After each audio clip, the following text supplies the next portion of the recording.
Hello and welcome to IGNOU BAPSH।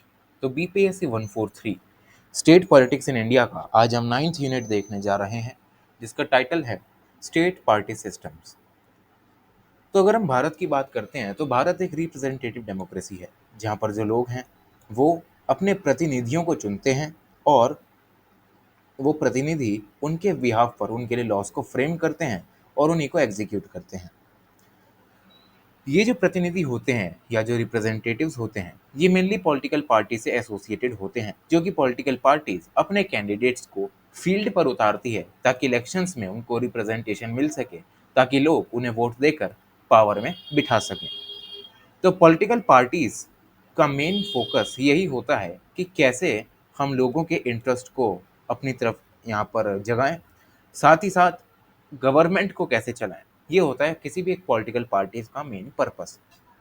तो किसी भी रिप्रेजेंटेटिव डेमोक्रेसी में जो पॉलिटिकल पार्टीज होती हैं, वो अपने कैंडिडेट्स को सामने उतारती हैं, कैंपेन करती हैं अपना सपोर्ट गैदर करने के लिए। और जो पॉलिटिकल पार्टीज और उनके कैंडिडेट्स होते हैं, जो कि इलेक्ट होते हैं लेजिस्लेटिव बॉडीज में, वो लोगों के डिमांड्स को फुलफिल करने के लिए उनके लिए लॉज बनाते हैं। तो यहाँ हमने देखा कि पॉलिटिकल पार्टीज का रिप्रेजेंटेटिव डेमोक्रेसी में क्या क्या रोल होता है। अब हम बात करते हैं कि एक पॉलिटिकल पार्टी होती क्या है और एक पार्टी सिस्टम क्या होता है। तो पॉलिटिकल पार्टी एक ऐसी ऑर्गेनाइजेशन होती है जिसका काम होता है गवर्नमेंट में रिप्रेजेंटेशन को पाना थ्रू द कैंडिडेट्स। अब इसका मेन पर्पस होता है सत्ता पाना, मतलब पावर को गैदर करना, पावर में आना। तो जो कैंडिडेट्स ये पॉलिटिकल पार्टीज अपने उतारती है फील्ड पे, तो ये कैंडिडेट्स इलेक्शंस को कंटेस्ट करते हैं as a member of political party, और ये लोगों के द्वारा सपोर्ट किए जाते हैं ताकि ये लेजिस्लेटिव बॉडीज में उन लोगों को रिप्रेजेंट कर सकें। एक डेमोक्रेटिक कंट्री में डिफरेंट पॉलिटिकल पार्टीज होती हैं जो कि एक दूसरे के साथ compete करती हैं to get the support of the people. अब हम बात करते हैं पार्टी सिस्टम की। पार्टी सिस्टम का मतलब होता है कि the number of political parties operating in a country. अब ये तीन तरीके का होता है मेजरली। सबसे पहला होता है सिंगल पार्टी सिस्टम, दूसरा होता है टू पार्टी सिस्टम या बाय पार्टी सिस्टम, और तीसरा होता है multi party system. Single party system में क्या होता है कि एक देश में एक सिंगल पार्टी की ही मेजर प्रेजेंस रहती है। इसमें ऐसा नहीं होता कि दूसरी पार्टीज होती ही नहीं है, वो दूसरी पार्टीज होती हैं। कहने का मतलब ये है कि इस सिंगल पार्टी के सामने दूसरी पार्टीज इनसिग्निफिकेंट हो जाती हैं, मतलब उनकी ज़्यादा चलती नहीं। सरकार सिर्फ एक ही पार्टी बनाती है। टू पार्टी सिस्टम या बाई पार्टी सिस्टम में क्या होता है, प्रेजेंस होता है दो मेजर पॉलिटिकल पार्टीज का। इनमें भी दूसरी पार्टीज होती हैं, लेकिन मेजरली जब सरकार बनाने की बारी आती है तो इनमें से ही एक पार्टी अपनी सरकार बनाती है। अब आते हैं मल्टी पार्टी सिस्टम पे। तो मल्टी पार्टी सिस्टम का मतलब ये है कि किसी देश में दो या दो से ज़्यादा पार्टीज किसी प्रोविंस या पूरी कंट्री में अगर ऑपरेट कर रही हैं, जैसे कि इंडिया में, तो वो होता है मल्टी पार्टी सिस्टम।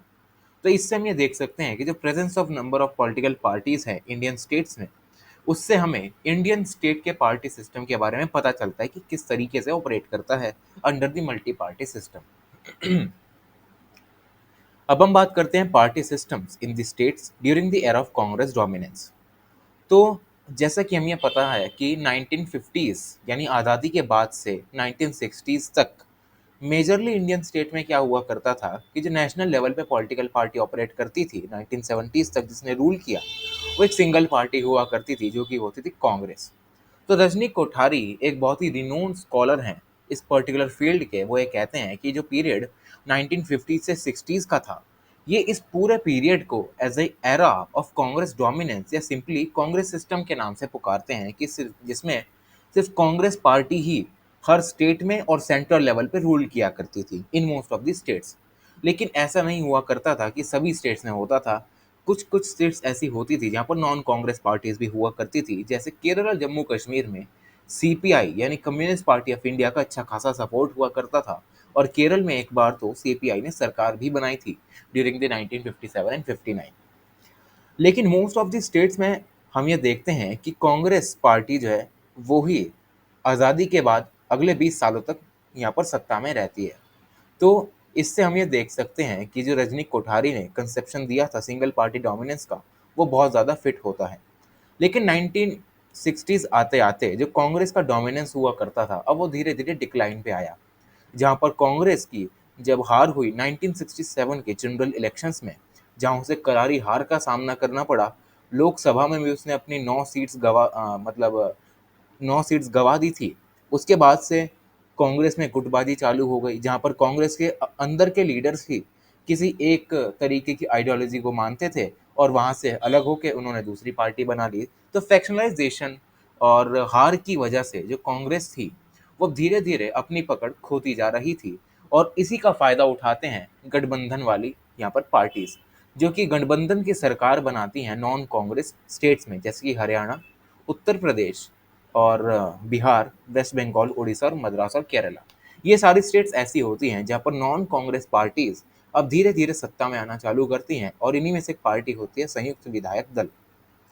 तो नॉन कांग्रेस पार्टीज जैसे कि SSP, PSP, CPI, Jana Sangh, RPI, अब ये धीरे धीरे लोगों के मन में यहाँ पर एक तरीके का एजेंडा सेट करती हैं कि जो कांग्रेस पार्टी है वो अब ज़्यादा इनकी एस्पिरेशंस को फुलफिल नहीं कर सकती। अब कांग्रेस का जो डोमिनेंस पहले के टाइम पे हुआ करता था, अब वो खो चुका है और ये भी एक अच्छा खासा इम्पैक्ट डालता है कांग्रेस की पॉपुलैरिटी पे, क्योंकि इसी के बाद से जो कांग्रेस की पॉपुलैरिटी है वो और ज़्यादा डाउन ट्रोडन हो जाती है। इससे कि कांग्रेस का डोमिनेंस जो होता है वो खत्म होने लगता है और राइज आने लगता है रीजनल पार्टीज का।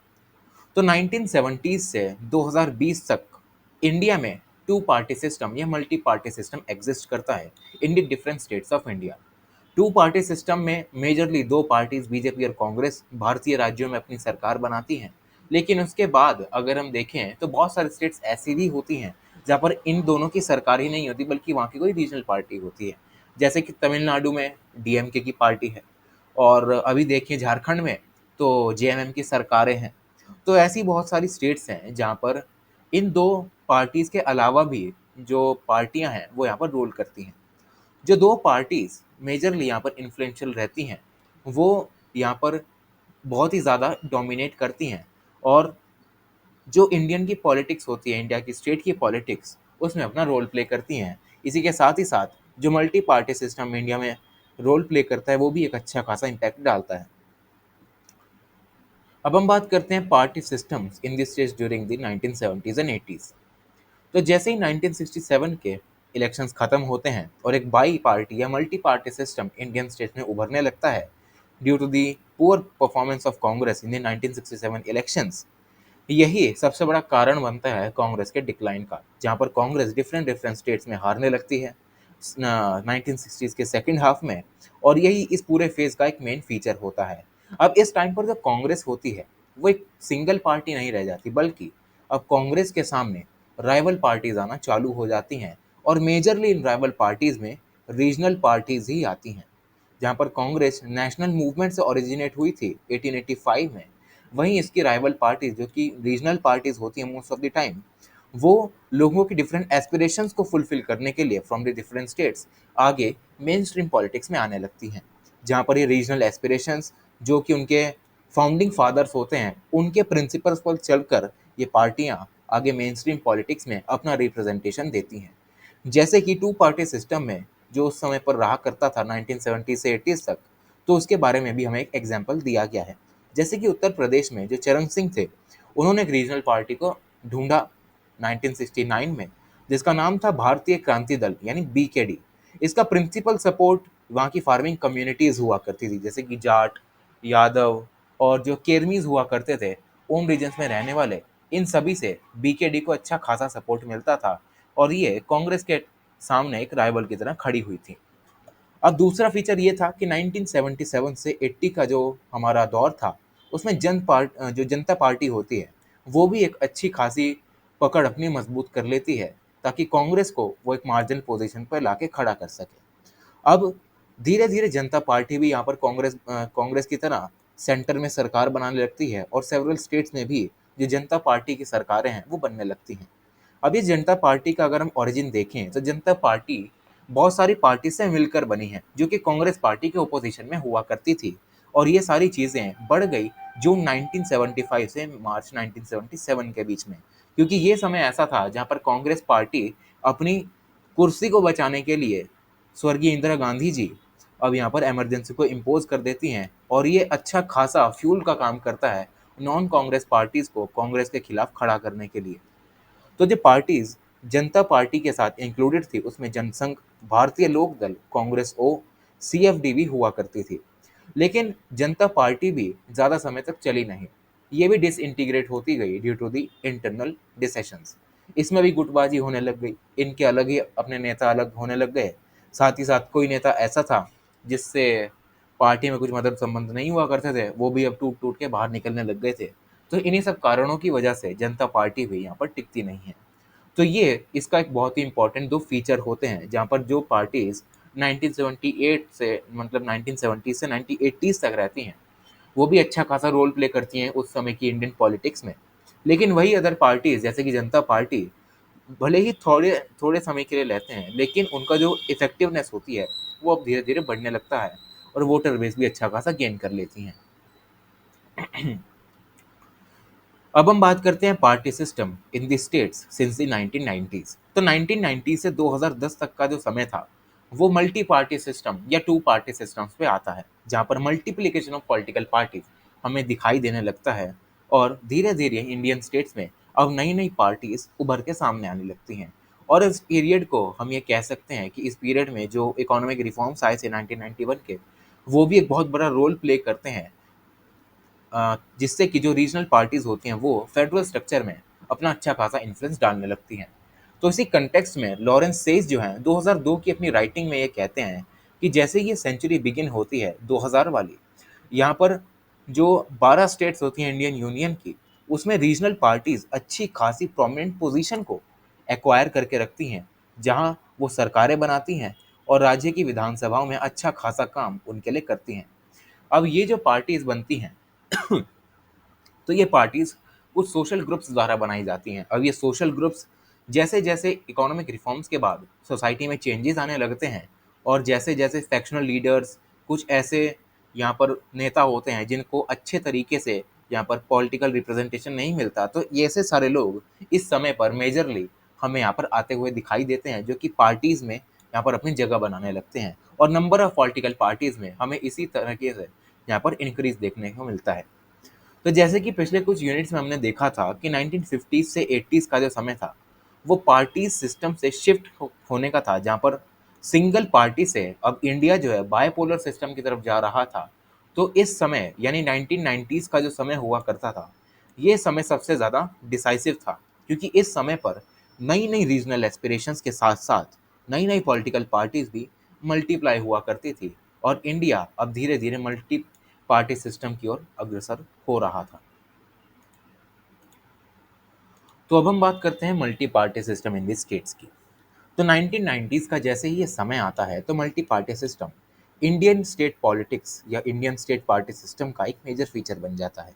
जो प्रोसेस होता है पार्टीज के मल्टीप्लिकेशन का, वो लेट 1980 से तो शुरू होता ही है, लेकिन 1990s में जैसे ही इकोनॉमिक रिफॉर्म्स आते हैं ये प्रोसेस स्पीड अप हो जाता है, जहाँ पर इमरजेंस होता है बीएसपी यानी बहुजन समाज पार्टी का।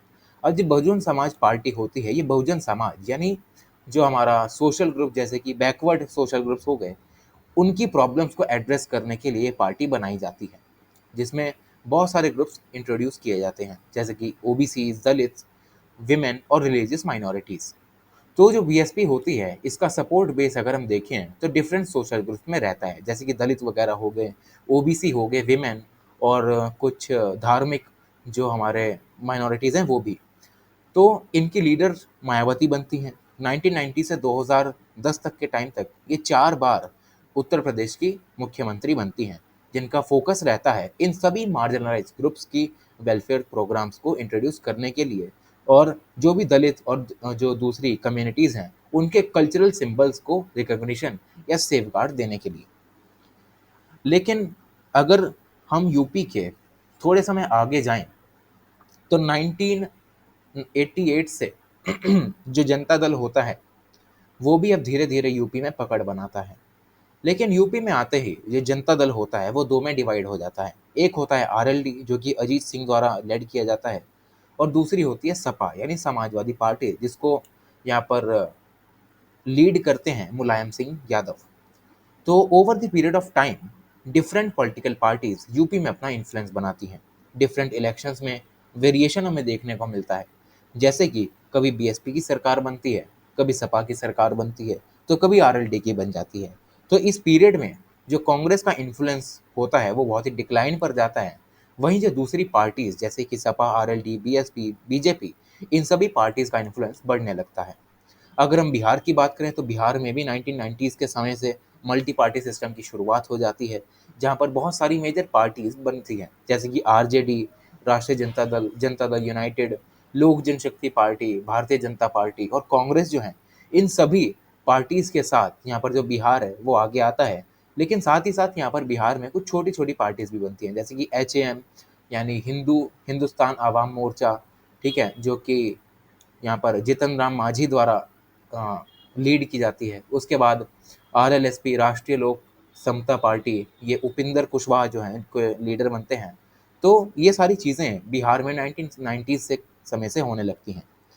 अगर हम RJD, JDU और LJSP की बात करते हैं तो एक कॉमन पार्टी जनता दल से ही निकल के आते हैं, जहाँ पर यूपी में जो जनता दल होता है वो दो में डिवाइड होता है अंडर दी RLD और SP। बिहार में आते आते इसका नंबर 3 हो जाता है, जिसमें जो आरजेडी होते हैं उनको लीड करते हैं लालू प्रसाद यादव, जेडीयू को लीड करते हैं नीतीश कुमार, और जो एलजेपी होती है यानी लोक जनशक्ति पार्टी, ये इसे यहाँ पर लीड करते हैं रामविलास पासवान। तो ये तीनों पार्टीज को अगर हम हिस्टोरिकल कंटेक्स्ट में जाएं तो ये तीनों पार्टीज जिस पार्टी से निकली हैं जनता दल, ये जेपी मूवमेंट के बहुत ही बड़े यहाँ पर रिप्रेजेंटेटिव के रूप में सामने आते हैं, जो कि बिलीव करते हैं सोशलिस्ट आइडियोलॉजी पे जिसको दिया था राम मनोहर लोहिया और जयप्रकाश नारायण ने। तो ये जो सारी पार्टीज होती हैं वो डिफरेंट सोशल और इकोनॉमिक सेक्शन से अपना सपोर्ट गैदर करती हैं। हर एक का अपना एक स्ट्रॉन्गर सपोर्ट बेस होता है, कोई कास्ट पे वोट लड़ता है, कोई यहाँ पर जाति पे वोट लड़ता है, कभी कभी इनका कॉमन बैकग्राउंड भी होता है, लेकिन कुछ समय बाद यहाँ पे भी हमें सेपरेशन देखने को मिलता है। वहीं अगर हम तमिलनाडु की बात करते हैं तो तमिलनाडु में भी 1990s के समय से मल्टी पार्टी सिस्टम फॉर्म होना चालू हो जाता है, और 2020s में हम ये देखते हैं कि जो पार्टीज तमिलनाडु में वर्क करती हैं जैसे कि डीएमके, AIADMK और पीएमके, ये सारी पार्टियां मिलके यहाँ पर जो हैं वो अपना काम करती हैं और रीजनलाइजेशन का काम करती हैं, जहाँ पर रीजनल एस्पिरेशंस को फुलफिल करने की बातें की जाती हैं। जैसे कि जो द्रविडियन पार्टीज होती हैं द्रविडियन आइडियोलॉजी से यहाँ पर इंस्पायर्ड रहती हैं, जिनका मतलब ये होता है कि द्रविडियन लोग हैं, मतलब जो साउथ में रहने वाले लोग हैं, ये उनको सेल्फ रिस्पेक्ट प्रोवाइड करने की बातें करती हैं। उसके बाद तमिल लैंग्वेज और द्रविडियन कल्चर को प्रमोशन किया जाता है। और अगर जिस डीएमके की हम बात कर रहे हैं वो पहले डीके हुआ करती थी, तो यहाँ हमें बताया गया है कि जो डीएमके, जिसको आज हम डीएमके के नाम से जानते हैं, वो पहले 1949 में डीके के नाम से जानी जाती थी, जिसके लीडर हुआ करते थे सीएन अन्नादुराई। 1972 में जो डीएमके होती है वो दो में स्प्लिट हो जाती है। एक होती है डीएमके यानी द्रविड़ मुनेत्र कज़गम, और एक होती है एआईएडीएमके यानी ऑल इंडिया द्रविड़ मुनेत्र कज़गम, जो कि एक नई पार्टी के रूप में आती है। और लेकिन दोनों ही पार्टीज जो हैं वो द्रविडियन आइडियोलॉजी को ही फॉलो करती हैं, और द्रविडियन पार्टीज यहाँ पर एक डोमिनेंट रोल प्ले करती हैं यहाँ की स्टेट पार्टी सिस्टम में। अब हम बात करते हैं two party system in the states. तो बहुत सारे राज्यों में हम ये देख देख चुके हैं कि मल्टी पार्टी सिस्टम एक डोमिनेंट फीचर बन चुका है, लेकिन इंडिया में ऐसा नहीं है। इंडिया में कुछ स्टेट्स ऐसी भी हैं जैसे कि राजस्थान, पंजाब, उत्तराखंड, जहाँ पर टू पार्टी सिस्टम चलता है, जहाँ पर लार्जली टू पार्टी ही, मतलब दो पार्टीज मेजर जो होती हैं वही अपनी सरकार बनाती हैं इन दी ऑल्टरेशन। इस सबसेक्शन में हमें यही बताया गया है कि कैसे इन स्टेट्स में भले ही यहाँ पर मल्टी पार्टी सिस्टम नहीं है, लेकिन टू पार्टी सिस्टम जहाँ पर काम करता है वो कैसे काम करता है। ठीक, तो इसमें हमें यही बताया गया है। तो जैसे कि हम यूपी में देखते हैं कि दलित का मुद्दा उठाया जाता है, बीएसपी ओबीसीज पर चुनाव लड़ती है। बिहार में एसपी, आरएलडी और ये जो आरजेडी, जेडीयू हैं, ये सब कास्ट ग्रुप के ऊपर अपना जो वोटर बेस है वो कलेक्ट करने की बातें करते हैं। लेकिन यहाँ पर ये सब मल्टी पार्टीज होती हैं। वहीं कुछ स्टेट्स ऐसी भी होती हैं जहाँ पर इन सभी मुद्दों को मुद्दा बनाया ही नहीं जाता, बल्कि यहाँ पर कुछ और ही चलता है। तो ये जो स्टेट्स जहाँ पर टू पार्टी सिस्टम काम करता है उनके बेसिक प्रिंसिपल्स ही रहते हैं कि यहाँ पर सबसे पहले तो कोई मल्टी पार्टी सिस्टम का यहाँ पर काम होता ही नहीं। उसके बाद ना ही यहाँ के पॉलिटिशियन को ये रियलाइज़ होता है कि हमें एक सोशल ग्रुप को टारगेट करके अपनी अलग पॉलिटिकल पार्टी बनानी चाहिए, क्योंकि सारे सोशल ग्रुप्स की इतने इनका जो अच्छा खासा वोटर बेस है वो इनका होता है, और इनसे अलग होने की बातें कभी करते नहीं हैं। उसके बाद जिन स्टेट्स में टू पार्टी सिस्टम होता है वहाँ पर कभी भी फैक्शनलाइजेशन नहीं होता। जैसे कि हम यूपी में देखते हैं कि जो कांग्रेस होती है वो स्प्लिट होने लग जाती है, बिहार में भी होता है ऐसा। तो जहाँ पर टू पार्टी सिस्टम काम करता है वहाँ पर इस तरीके का कोई फैक्शनलाइजेशन भी नहीं होता, क्योंकि इनका बेसिक प्रिंसिपल ही जो इनकी पार्टी की आइडियोलॉजी होती है उनको फॉलो करना होता है। और अच्छी खासी यूनिटी हमें इन पूरी स्टेट्स में दिखाई देती है, जहाँ पर political leaders, principal caste groups और सोशल इकोनॉमिक स्ट्रक्चर्स जो हैं इन स्टेट्स में, वो लोगों के इंटरेस्ट के लिए काम करते हैं और यही मेन एम इन पॉलिटिकल पार्टीज का रहता है। एग्जाम्पल के रूप में हम यहाँ पर अगर राजस्थान को देखें तो राजस्थान कांग्रेस और बीजेपी बस दो ही यहाँ पर ऐसी पार्टीज हैं जो कि चलती हैं और एक के बाद एक अपनी सरकारें बनाती हैं। पॉलिटिकली इन्फ्लुएंशियल क्लास अगर हम देखें इन दोनों पार्टीज की, तो जाट, राजपूत और ब्राह्मणों को ये दोनों ही पार्टीज अपनी तरफ अट्रैक्ट करने की कोशिश करती हैं। वहीं अगर हम उत्तराखंड का एग्जांपल लेते हैं तो उत्तराखंड में भी बीजेपी और कांग्रेस हैं, वो भी यहाँ पे सरकार बनाती हैं। और तीसरा एग्जाम्पल हमें पंजाब का देखने को मिलता है, जहाँ पर ये पार्टीज तीन तरीके की हो जाती हैं। पंजाब में कांग्रेस, शिरोमणि अकाली दल जिसे हम अकाली दल के नाम से जानते हैं, और बीजेपी, ये तीनों पार्टीज पंजाब में काम करती हैं। जिसमें पंजाब की सिख फार्मिंग कम्युनिटी, जिसमें जाट सिख खाते हैं, उसमें सबसे बड़ा रोल अकाली दल का होता है, जो कि स्ट्रॉन्गेस्ट बेस होता है अकाली दल का। वहीं जो बीजेपी होती है वो पंजाब के अर्बन एरियाज में स्ट्रॉन्ग होल्ड रखती है। और उसके बाद जो बीजेपी और अकाली दल हैं वो यहाँ पर गठबंधन में भी आ जाते हैं और मिलकर सरकार भी बनाते हैं, लेकिन सितंबर 2020 तक ये गठबंधन रहता है। तो जैसे ही जो एनडीए बीजेपी का जो अलायंस है वो फार्मर एक्ट को लेके आता है, तो उससे नाराज होकर जो अकाली दल है वो अलग हो जाता है और जो बीजेपी है वो अलग हो जाती है। और तभी से यहाँ पर हम देख सकते हैं कि बीजेपी अलग इंडिपेंडेंट होकर अपना इलेक्शन पंजाब में लड़ती है। तो ये खत्म होता है हमारा ये पूरा unit. Thank you so much.